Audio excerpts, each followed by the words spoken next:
a critical time in our planet's history, as you folks are keenly aware. We have 7.5 billion people on the planet modifying the surface of the earth. We've got volcanism, plate tectonics, floods, droughts. I don't need to go into all of those, right? We all are keenly aware of those serious issues, and the geographic perspective is essential for solving those issues. And geotechnologies, having evolved into this cloud-based format, I think bring us to a key time. In fact, these are the 5 forces that I believe are pivotal or instrumental in bringing us to this key moment in society. 1,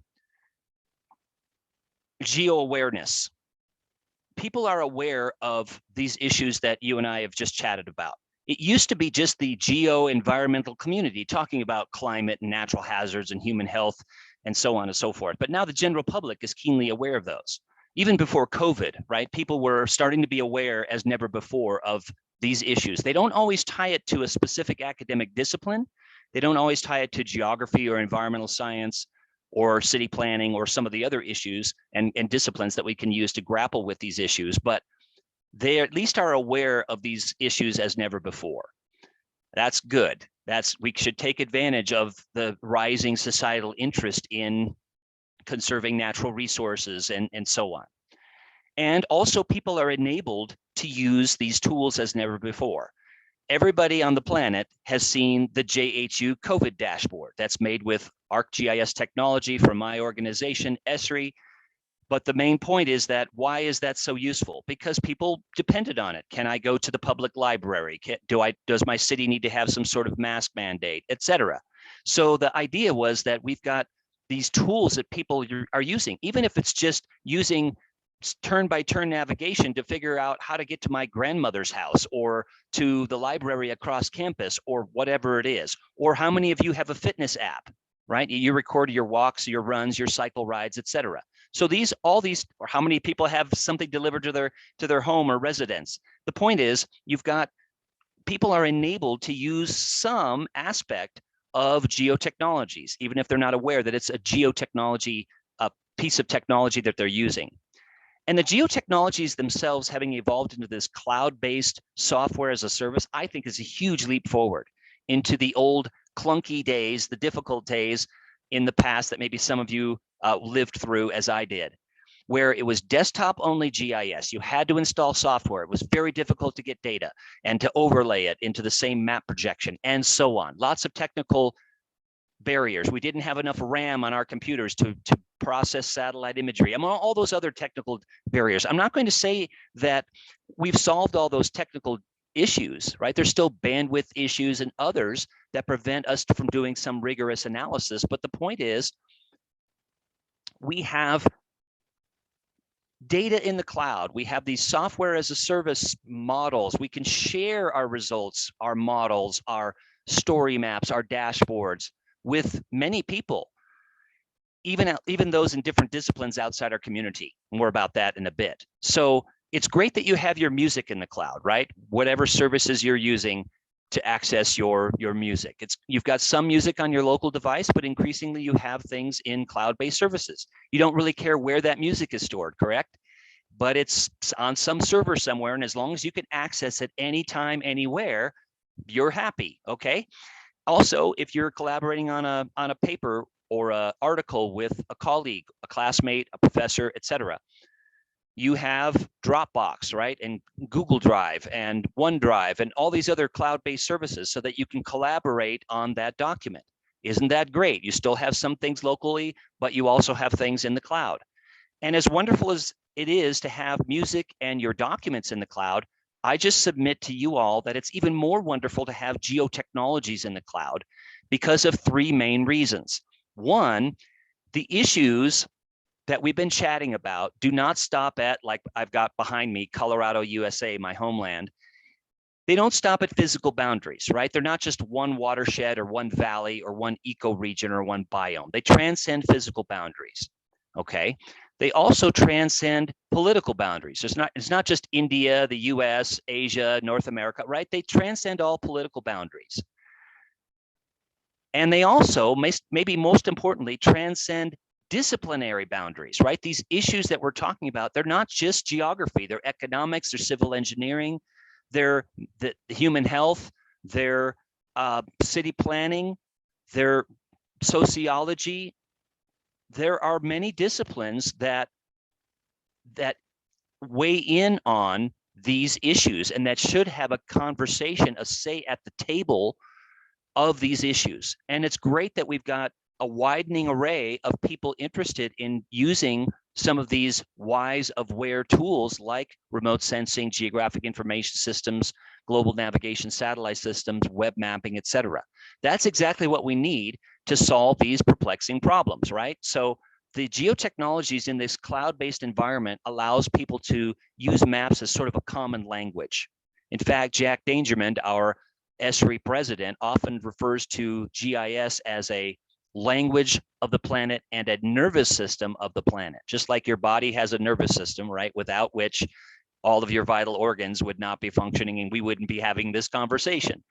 But just like that, the GIS, right, geographic technologies, operates sort of behind the scenes like an elevator. You know, you go in an elevator, you push buttons and you just expect something to happen. You don't really think about the technology behind it. But that's how geotechnologies is.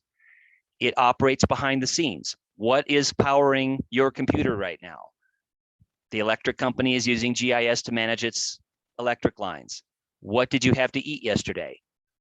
Supply chain management, right? That food was delivered through geotechnologies, suppliers and producers and so on. So geotechnologies is really enabling modern society to happen. We have vulnerabilities in that system, as we've seen, especially over the last 2 years. So how can we build resilience with geotechnologies? Fourth, citizen science. Government agencies, private companies, and others do not have the field staff that they would like to have, right? They can't pay enough field staff to collect data on every single soil in the image behind me, which I took. This is a photograph that I took of my homeland, by the way. So, okay, who's going to collect that data on soils, weather, water quality, tree species, community gardens in Kolkata, et cetera? Who's going to collect data on all that? Oftentimes, it's the citizen scientists, right? The individual people, the community scientists, if you will, collecting data. And that's going back hundreds of years that people have done that. But now they can actually map it instantaneously with some of these cloud-based geotechnology tools. That's pretty exciting because other people then can access that information. Sure, we've got some data quality issues with that we need to pay attention to that we'll talk about today in the next 4 hours. Just kidding. We don't have 4 hours. I just wanted to make sure you folks were on your toes, just in the short time that we have together, okay? But citizen science is a vital part of geotechnologies and geography.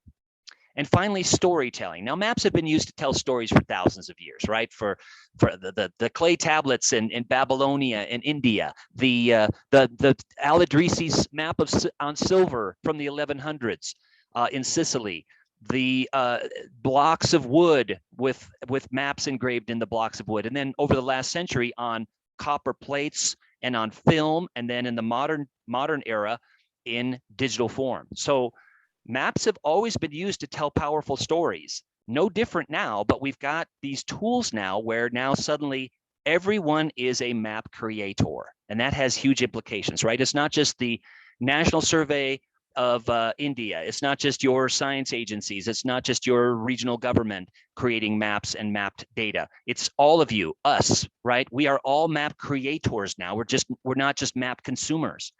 And that has huge implications. So for example, if we go to something like ArcGIS Online, in ArcGIS Online, for example, you can create data in here. I've got the deadliest and most intense earthquakes mapped here. And I'm using the cloud-based ArcGIS system to do that. So I've got a map here where I've got data, of course, behind every one of these points, and I can click on those and see the attribute table behind that. Where did that data come from? I created it from a table. I hosted it up in ArcGIS Online. So now I am a map creator. You are a map creator. And if we wanted to, of course, we could say, ooh, I want to add some data and browse a layer.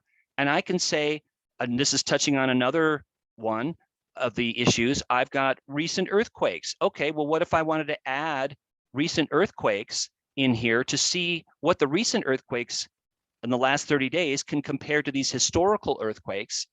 Now I've got the recent earthquakes in there, and I can see that, okay, I can see that there's a relatively same kind of pattern with the recent earthquakes as with these historical earthquakes. So there's a couple points I want to make here. First of all, I'm using this ArcGIS online platform, which students and faculty and others have at their fingertips to create data and consume data. And also, this ArcGIS platform is completely open.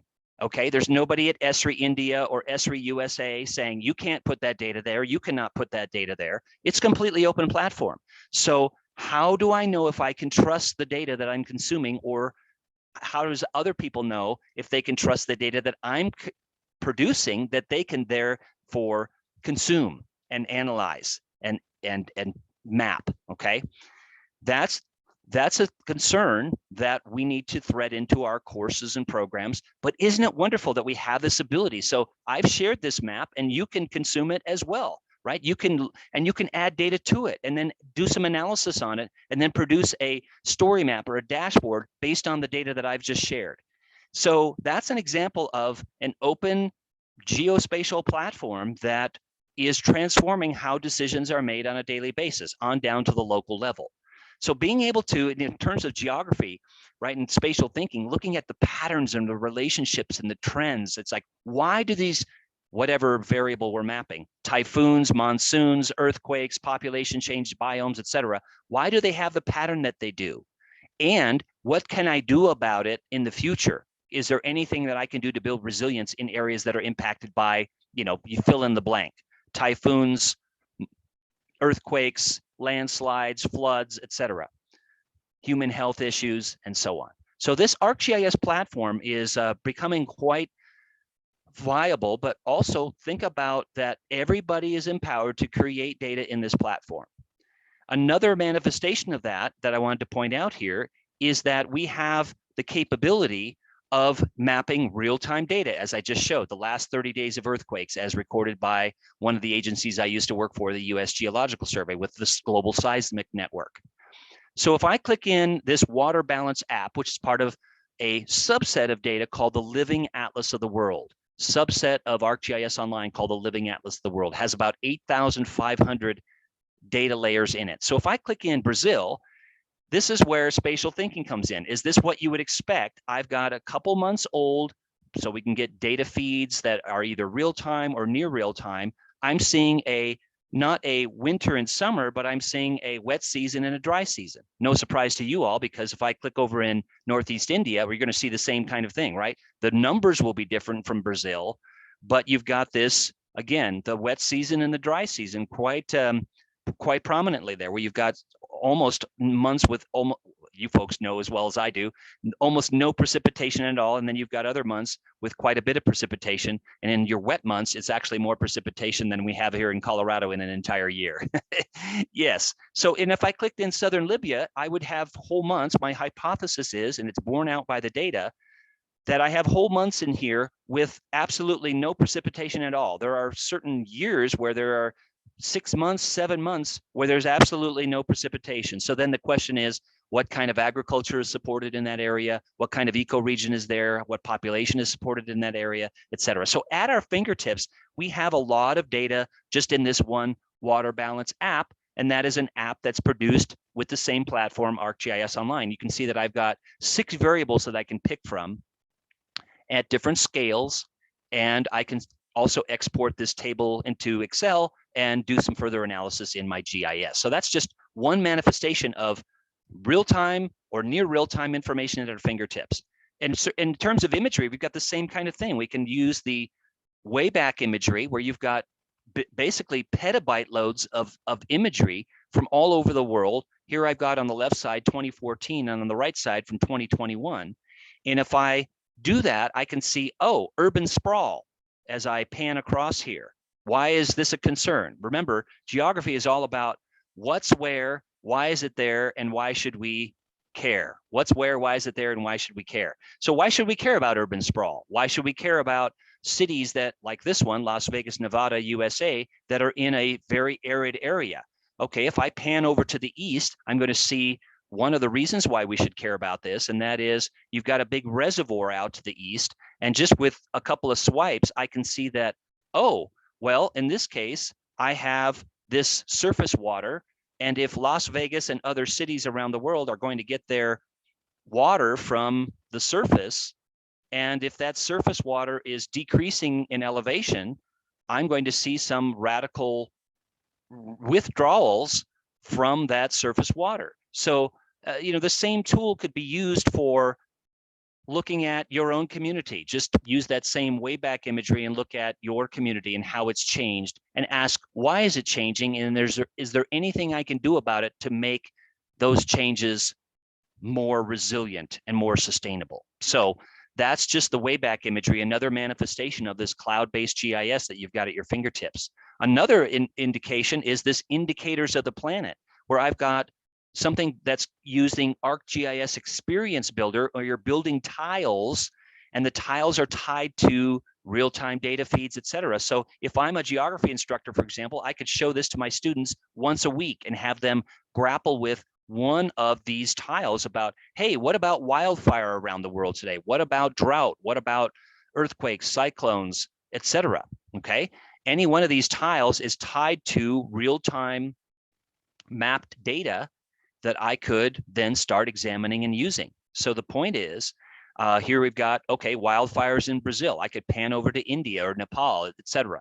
The point is, every one of these tiles is tied to real-time mapped information that you can now look at and analyze what's where, why is it there, and why should we care. So that's another, I think, wonderful resource that's based on this whole notion of this GIS in the cloud.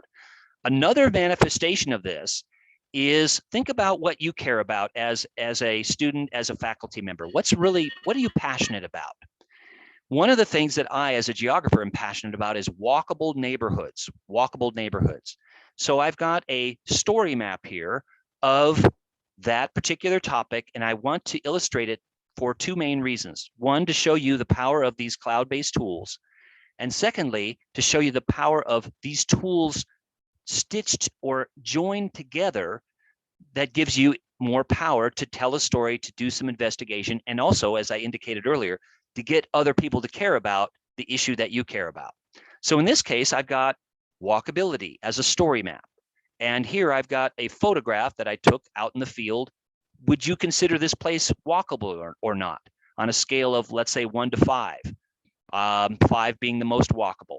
Okay, I would say it's pretty walkable. There is some cars, but there's not any traffic. There's some ramps on the sidewalk. So if I'm in a wheelchair or on a skateboard, I can get up and down those ramps. The sidewalk is in pretty good condition. So I would give it maybe a 4 out of 5. Okay, what about some of these other places? This is a photograph I showed you earlier of Colorado. Here's a place that a situation I often encounter in the field. I'm walking along the sidewalk, and now there's a railroad track, and then the sidewalk ends. Now I'm walking on the road, and I've got a drop off there, so I've got to be careful about where I step. So not very walkable, but that's pretty common. I'm walking on a pier here, a jetty, if you will, out into one of the Great Lakes. And okay, there's no railings. It's not very walkable, but it's sort of walkable. Just have to be careful about where I'm stepping. And when the lake level was very high a couple years ago, this was not walkable at all. So some walkable places change over time. When the waves were sloshing over this pier, it was not walkable. It was actually quite dangerous to be out there on that pier. This is probably the most famous intersection in the world. You probably recognize this as Abbey Road in London. That's actually not very walkable because there's no stoplight. There's no stop sign there. It's a busy road, and you have to have a loved one or a friend to make sure that there's no cars when you're walking across, taking your required Beatles Abbey Road picture there. So it's not very walkable, but it's a very famous intersection. And some neighborhoods are walkable, even though there's no sidewalk, like this one here, no traffic to speak of. I'd say that's pretty walkable neighborhood. So in my story map, I talk about why walkability matters to city planners, to individuals, for human health, for livability of that neighborhood. And in my story map, I have a survey. You probably used Qualtrics or SurveyMonkey or Survey Google Forms or some other way to make a survey and deploy it and share it with others. I'm using the same thing, but I'm using something called Survey 123, which is part of the ArcGIS system from ESRI. And the difference is that you can create a survey that you can instantly map the results. So in my survey, I've got 5 simple questions. Is this pedestrian friendly or unfriendly? Rate the walkability of the neighborhood. Tick all the choices. Is there a wide path or sidewalks? Is there dangerous cross traffic? Where is it located, germane to our discussion today? And then do you have a photograph of it? Okay, so I've got that survey in there. And then, as you can see here, I've got a map of all of the points that people have submitted to my survey, right? So the point is, I have a map that's being fed by the survey. You could do the same thing. In fact, you could participate in my walkability survey. It's open, and until I, the author, close it, anyone can submit data to it. So now think about doing this for some other issue that you care about, weather, traffic, some health issue, a community garden, whatever it is, globally or locally, you can use these same tools stitched together. They're all part of the ArcGIS platform. And the last thing I have in my story map is a dashboard. So this is an ArcGIS dashboard. And just like the dashboard we talked about earlier with the JHU COVID dashboard, this dashboard gets like a dashboard in a car. It's a lot of information in a short amount of space. In this case, I've got the data feed from my survey in a dashboard. Right now, I have 694 total number of surveys submitted as of now. About 1/4 of them have been deemed or rated unfriendly by the people filling out the survey, and 3/4 of them friendly.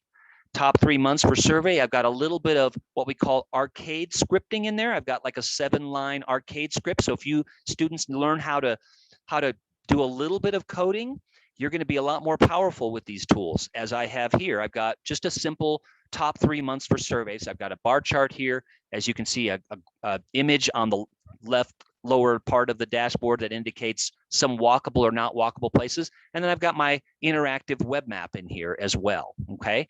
And then a legend and a ranking here of dedicated path or sidewalk appears 408 times in the survey. The point is, there's 2 points. One, that this story map, survey,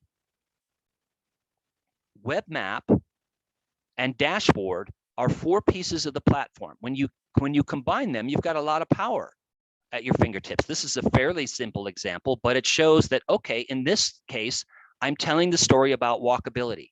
And the second point I want to raise here is that we're not talking months, weeks, years for you to actually do this. Same thing for an issue you care about. This whole thing took me about 2 class periods per module. So 2 class periods to make the story map, 2 class periods, or roughly 2 hours to create the map, the web map, 2 hours to create the dashboard, and 2 hours to create the survey. So in total, about 10 hours-ish, 8 hours-ish to create this whole thing. So again, we're not talking about days, weeks, months to create this. So that's the power that you've got at your fingertips. Fairly configurable. I'm making a story map by configuring, oh, I want a map over here. I want a dashboard over here. I want the graphic to be over here. So very configurable, most of which without any coding required. So you've got a lot of power at your fingertips here, which is pretty exciting, I think.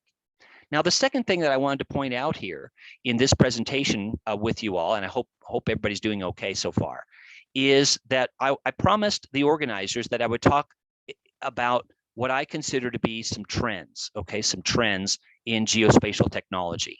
These are my own, this is my own list.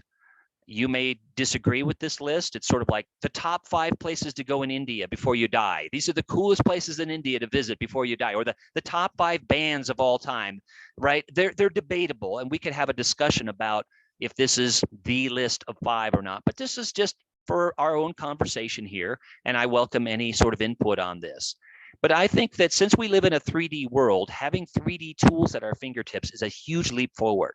And don't just think about elevation data in 3D. Think about looking at your health data in 3D, or looking at natural hazards in 3D or population change in 3D. Having 3D visualization has been around in geotechnologies for 20 years, but only in the last few years have we truly been able to do analysis in 3D. So if I build this building next to this park in Kolkata, what areas are going to be in shadow at certain times of day? And is that good or is that not good? And do I need to do some offsetting off the street so I build that building so that there's more sunlight in that park? The point is, we've got 3D analytical tools, and the tool that I was referring to there is something called ArcGIS Urban that allows us to do that. BIM, CAD, AEC, Building Information Management, Computer-Aided Drafting and Design, and Architecture, Engineering, and Construction. Touching on GIS, why does this matter? Well, for years, there was the GIS community, right? Mapping ecoregions and biomes and population change and natural hazards, et cetera, outside spaces. And then we had the BIM and CAD community mapping interior spaces. But if we want to build a resiliency or sustainability model for your campus or for your part of your city, we need to map the interior spaces and the exterior spaces, right? We need to have one model that has both of those things in it. Fascinating. And that's why I think it's pretty exciting that we're starting to see some tools that allow you to do the interior and the exterior space mapping at the same time. I illustrated this with my earthquakes data and the walkability and also the water information, but having GIS or geographic technologies tied to the Internet of Things where we can get these near real-time or real-time feeds is a huge leap forward. It could be weather, it could be traffic, it could be the state of wellness in your community as of last week. The point is, we have those feeds available, and that gives us a lot of decision-making power. And sure, now there's lots of data out there that is still not tied to geographic coordinates, and so we still have some challenge there, but having the ability to tap into these real-time data feeds is very powerful. And enterprise and web GIS, what I mean by that is more people in an organization, let's say your city government, your regional government, your national government, are being empowered to use these tools. In the past, GIS and geotechnologies were sort of like this in an organization. Oh, you need some maps, you need some spatial data? Yeah, go down the hall and talk to the GIS people. They'll help you. They're a little bit geeky and nerdy, but they're nice people. Go see them. And now it is still a rather special sort of a set of technologies to be certain, but it's no longer just this very tightly held niche technology. More and more people in an organization are being empowered to use some of these tools, which is, I think, exactly what we need so that more wise decisions can be made with the spatial perspective. And finally, artificial intelligence and machine learning are rapidly transforming GIS and geotechnologies. And we also have ways of accessing, well, for example, picture this. We've got augmented reality tools as well. So you can see if we could have with our phones or other mobile device, see from a feature service that's living in the cloud, what's underneath the ground, electric lines, water lines, et cetera, at a fine spatial resolution, and we're saving a municipality from having to dig randomly to try to find things. Isn't that great? Wouldn't we save a lot of fuel, time, effort, staff, et cetera, if we could do that? Because now we're starting to see that we can do that for things, and so that's pretty exciting to me. Another thing that I wanted to mention was in this traffic accidents example that I've got right here. Think about this. This is an example of what we used to do with geotechnologies and what we can do now and why it matters. So traffic accidents, think about, okay, I've got an issue that I care about, in this case, traffic accidents. It has impacted my family, perhaps your family. It's a serious issue around the world, right? Traffic accidents impact families, they impact communities, individual lives, of course. So it's a serious global issue, okay? And what we did in the past is we had the ability to map the traffic accidents with traditional mapping means. Now, in the early days of GIS, we were sort of replicating what we used to do with paper maps. We would just do them digitally. So, okay, In the past, we would do things like, I'm going to map every traffic accident, and I can look in a certain region, and I can look at the distribution in space and time for those traffic accidents. Okay, well, that's all fine and good, but what can we do now with geotechnologies that we could never do in the past? So in the past, again, you've got bar charts, you've got things like this that I'll show in a moment, where okay, I've got this map, I can make it a web map out of it, and I've got a lot of data there. So that was one of the challenges. I've got so much data that I can it's really difficult for me to pick out patterns, right, in this traditional sort of view.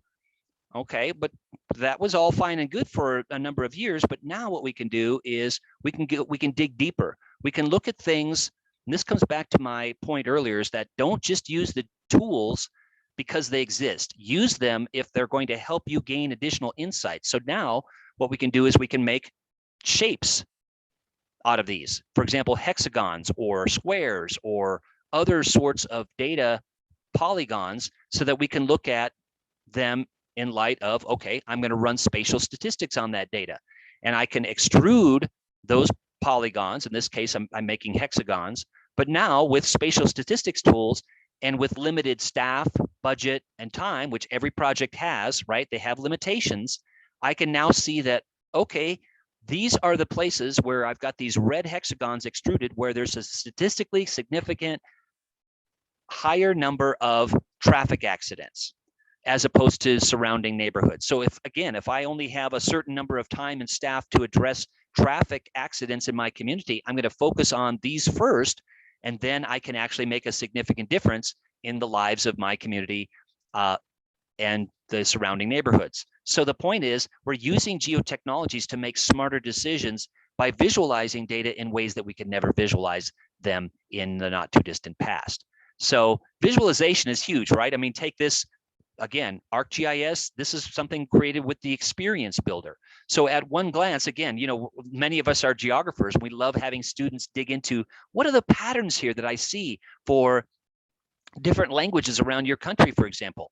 And if I can look at all of these patterns, isn't it fascinating to be able to do that with just one web mapping application that, again, was built with the experience builder? Now, I want people to be critical of the data. Where did the data come from? Can I trust it? And so on and so forth. But I've got a lot of information here at my fingertips that I can effectively teach spatial thinking with a real issue. And why does it matter that there's such a diversity of languages, and where do they all come from, and how are they going to morph and change in the future, and why do they have the spatial patterns that they do? I think it's just fascinating to have these tools at your fingertips. And this is all built with, you can see the URL, the experience builder, which is a web app builder where I can say, I want tools, I want this button over here, I want these maps over here, and I can configure these in powerful ways. So again, we're not talking months or years to build something like this. This was probably built in a few class periods. So again, very accessible kind of tools that you've got at your fingertips. And now, in the interest of time, I'm just going to share a few other things toward the end here. What is this? Some of you have been around for a while, like I have. What is this? I took this picture in an actual secondary school when I was teaching an after-school geotechnology club. At some point, this was someone's valued part of their computer infrastructure, right? And now it's a doorstop, right? It's holding the door open. The point here is that don't get too attached to the tools. The tools change, right? Geotechnology is evolving. Societal needs are evolving. Universities are evolving. Schools are evolving. Student expectations are evolving. The ways that we can teach are evolving with various kinds of online platforms, hybrid, face-to-face. Don't get too attached to the tools. This tool is the most important tool, your brain. So you students, keep that tool, that spatially thinking brain of yours moving forward. Be a lifelong learner. Think holistically also. It's good to specialize in soil, in city planning, or whatever your interest is. But think about the value of geography has always been a holistic thinking about the world. The lithosphere, the hydrosphere, the atmosphere, the biosphere, the anthrosphere, right? The human sphere, all those spheres connected, and also cycles, the hydrologic cycle, the carbon cycle, etc. So the cycles and the spheres are important, and also the interconnectedness of those things. So if we alter a variable in one of those spheres, other things are going to be impacted. And so that holistic perspective is, I believe, with my heart of hearts, what we actually need to solve these perplexing problems in our world. So don't lose sight of the holistic perspective. Yes, you can specialize, but please think about the holistic perspective.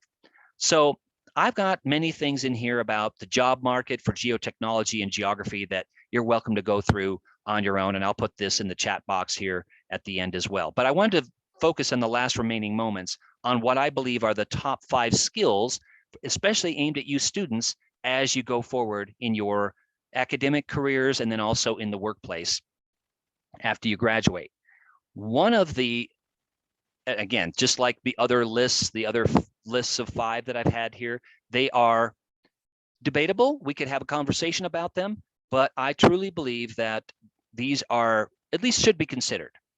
And the first one is actually being curious about the world. Ask questions. You students out there, ask questions that your professor's not even asking you. Okay? And when you're in the workplace, ask questions that your employer is not even asking you to ask. Those are the kinds of employees that are valuable to ESRI and to other organizations around the world, government agencies, nonprofits, academia. So being curious leads to tenacity, right? I want to solve this problem. And also, it ties into the inquiry process, asking a question, gathering the data, assessing the data, making decisions about the data, leading to action, and probably leading to additional questions as you go through the inquiry process. So it's cyclical. And also being able to work with data and being critical of the data. So one note about that, I know this sounds super boring, okay? But this data piece is critical, especially as we go through this next zone, as I was touching on, where you've got data in the cloud produced by a wide variety of people. Can I trust that data? How do I know if it's any good? Is it going to be valuable for my project? So this, what I put in the chat box, is my own blog that came out of a book that a colleague and I wrote about public domain data in GIS. The point we are making here in the book and in the blog are three points and 3 things that I hope will be helpful. Number 1, where can I find geospatial data? Okay, from open data platforms that are increasingly common around the world through ArcGIS hub sites and other data portals. Where can I find spatial data to map and then analyze? Secondly, how can I know if I can trust that data? Is that data any good? Is it suitable for my needs? Okay, those are difficult questions to ask oftentimes, and answer sometimes even more difficult, but they're important ones to ask. Don't just take data because it's available or because it looks good, right? In ArcGIS Online, Living Atlas of the World, remember, there are millions of data layers, millions, okay, and thousands being put up since we've been talking. Again, be critical of them. Not every one of those mapped pieces of data is suitable for your needs. And then the third thing that we have in this is, as I indicated, as you probably saw earlier, has to do with societal issues around geospatial information. Location is an inherently personal thing. And so there are lots of societal issues: location privacy, copyright, ethics, and other things that we have in here about societal issues that are important to, as you consider using spatial data, okay? Why does that app need to know my location? And if I say yes, does it matter? Well, I need to have something delivered to my residence. Okay, I don't need to have it just be somewhere in Kolkata, right? That's millions of people. I need to actually indicate where I am. But other applications, do I need to share my location? And does it matter if I do? So all kinds of things like that, that I want you to think about. So that's what that Spatial Reserves data blog is all about. And for you faculty, I have short essays in there that are teachable moments that maybe will be useful for you. And thirdly, understand your geospatial foundations. You students, especially in geography and GI science, you need to know a lot about the fundamentals: geodesy, how we understand the shape of the earth, coding, web mapping, projections, scale, classification methods, and content knowledge as well, and the geographic perspective, systems thinking, etc. Other people, like I'm working with students at schools of business, they need to know some of that, but you students, especially in GI science and environmental studies, need to know a lot about this. Other people in other disciplines, I think they need to know some about this. I think that everybody needs to know at least a little bit about geotechnologies because maps are so prevalent and these tools are available at people's fingertips. Adaptability. Now, some of my most valued experiences in my career have been my international experiences. Now, I have not, as a geographer, it pains me to say that I've not visited India, but hopefully you'll invite me someday. But I have been, treasured moments teaching in the UAE or in Taiwan or in New Zealand or in Australia. Good on you, mates. She'll be right. Anyway, the point is, those are treasured moments, interacting with people from different cultures. And I just encourage you to take advantage of, seize those moments if you can. If not, if you don't have those opportunities, at a conference, go outside your own disciplinary comfort zone. So at a recent conference, I went to the social work track at a geography conference. I met some new people. I learned about their methods. I didn't know much about what they did, but again, it expanded my level of thinking and got to engage with a different community. So I encourage you to do that even at a conference to expand your horizons. And finally, have good communication. I think it's important, and on my video channel, I actually do have examples of me in real elevators giving my elevator speech, okay? What I mean by that is your 30-second speech, your 1-minute speech, your 5-minute speech, your half-hour workshop, your hour-long presentation. Because at some point, someone will come down to your office and say, you need to explain why you're valuable to this organization because the CEO or the board of directors or your constituents is in a meeting in the other room and they need to hear about that. And I think in part because spatial thinking and geotechnologies and geography, to be quite honest, is still rather misunderstood by society. Society doesn't always understand the value that you and I bring as geo-enviro people to an organization. So I think you need to have that explanation ready to go, even if it's to the next person in the airplane seat or on the train or something, like when they say, oh, do you do mapping? What is that? What does that mean? What is geography? So I think you need to have that communications speech ready to go in various blocks of time. And I truly believe, folks, that this decade will be exciting for spatial thinking, geotechnologies. We have no shortage of problems to solve, to be sure. And they're very serious problems. And many of the variables, as you and I know, are going in the wrong direction, right? Ocean acidification, solid waste, air pollution. I mean, there's so many issues that are going in the wrong direction. And our community, right, can reverse those variable directions and build this more sustainable, healthier, happier future. So I truly believe that, and I salute you all as the change agents in society going forward. And if we can work together to build that more sustainable world, I would love that. And here's a little geography quiz as we close here that you can figure out what kind of landscape I was in when I took this picture. But again, I wish you all success in your future pathway. If there's anything I can do to be of assistance in that pathway, that's what my colleagues at ESRI, ESRI India, ESRI USA, and others in the community are here to help you do. And I also love this because I learned so much from interacting with good people like you. So there's a lot of listening, even though I've talked a lot, there's a lot of listening that I'd love to do to hear what you all are involved with in the future. Okay, namaste. Thank you so much for everything. And I'd love to, if you have time, I know it's getting pretty late there, but if you've got any questions, feel free. Thank you, sir. Thank you for this very wonderful deliberation. And I think we do you have some question? I think over to Dr. Sharkar. Yeah, I have already requested the participant to put up their question in the chat box, but still there is no question. But I have a few questions, Joseph. Okay. My first question is how cloud-based GIS is going to transform the society where knowledge of programming is not much. So, well, good point. And that we have. Well, I think you're exactly right. Most people in geotechnologies traditionally have not been from computer science, data science.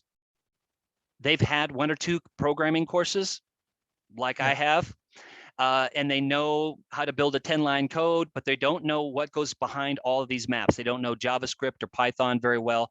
So I'd say, no, I'm not going to focus on the tools, but we do have tools now that help people at least start dipping a few toes into the waters of that world. The Jupyter notebooks, so you can run them right inside ArcGIS Online. Just building a few short arcade expressions to build, to symbolize the map or classify the map, or build pop-ups with these expressions. So I like the expressions building in arcade in ArcGIS Online as a way to sort of dip a couple of toes and then maybe a whole foot or a whole ankle in with the Jupyter notebooks, and then maybe getting waist high, chest high into the waters with truly getting into the APIs and things like that with various platforms like ArcGIS and others.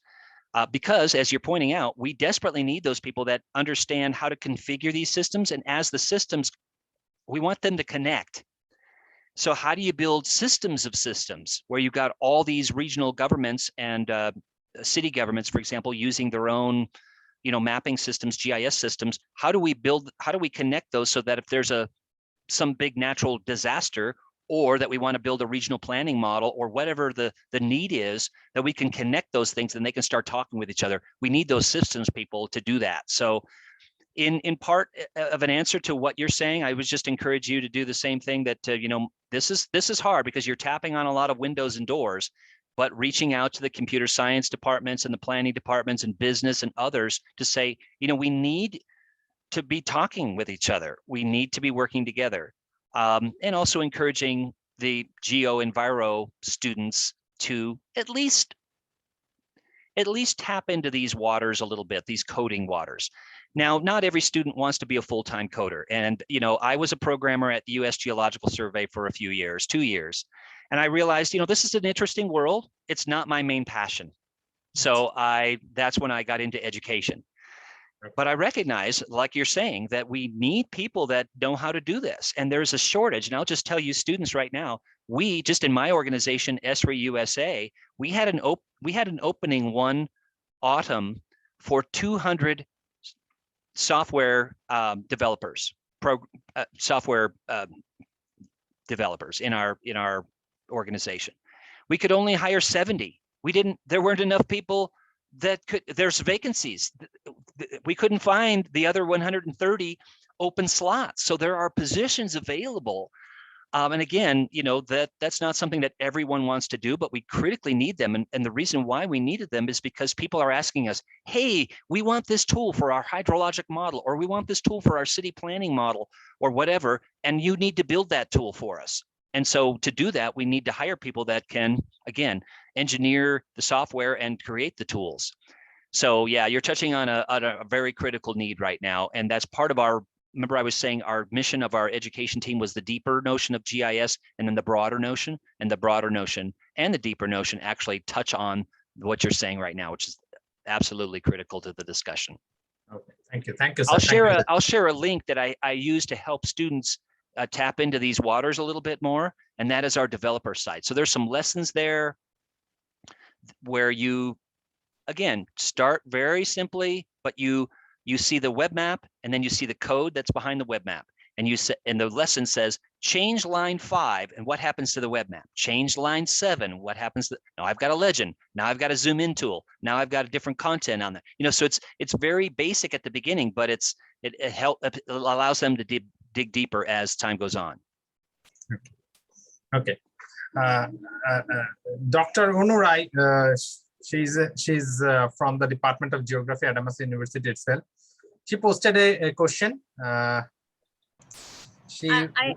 not posting a question. Very simple. Like I'm really thankful to Joseph for delivering such a wonderful lecture, sir. And I've touched with your reference point that you said that it's not only the technology that we should be focusing on, but we need to think spatially. We need to think logically. Because I think we have a student here, a lot of students here, and we face every year certain problems. Like our students are saying, few students, that we are not comfortable with the coding, as sir mentioned, that this is a problem for those students who are coming from the humanities background, specifically those who don't know this codings. So they have a little bit of hesitations even in learning GIS technologies as well. They think that if they do not know codings, they do not know this technical knowledge of GIS, even they cannot do geography well in future. So I'm really thankful for you, like, to bringing that point specifically, that you should need to focus on this applying geographical logical rather than only focusing on the tools. Thank you very much, Joseph. Thank you. Well, I agree with you, Dr. Rai. We should talk more because we have the same philosophy on this. We want students to be problem solvers, right? And sure, geotechnologies help us to solve problems, but first of all, if they don't care about their local environment, right? If they haven't gotten out in the field and just not even always to collect data, right? But just to observe with all 5 senses, think about what's in the near distance, what's in the far distance, what's this city going to look like in the future? What did it look like in the past? I just think it's so valuable to get out in the field. And as you know, there's literature about that backs up. If students aren't getting into the field, for example, and thinking spatially, then that's not good for society, because at some point they're going to be the director of your state or your province's natural resources department. And if they haven't had those deep, rich, immersive experiences when they're young people, they won't have this connection to the planet, to the environment. And that doesn't bode well for decision making. So I'm right with you. Richard Louv, Last Child in the Woods, about nature deficit disorder, comes to mind as one of the books in this area. Thank you. And we are really looking forward to welcome you at Adamas University, Kolkata in India campus, sir. As a geographer, I would love that. Absolutely. Okay. Thank you. Yeah, Thank you. Joseph, one of the students of our department has raised the question how GIS is related to data science. Well, that's a good question. And I know it's getting pretty late there. So let me go to, if you do a search on ESRI education data science, you'll see our new landing page. So we are actively working with data science programs. This is another manifestation of what we were talking about before, and that is, how do we engage the conversation? There are more and more data science programs, as probably many of you recognize, happening in universities around the world. And what we want to do with those programs is say, don't forget about the geo data. Don't forget about the geo part of data science. We have always been, right, the geography community, we've always been data scientists. We never really called ourselves that.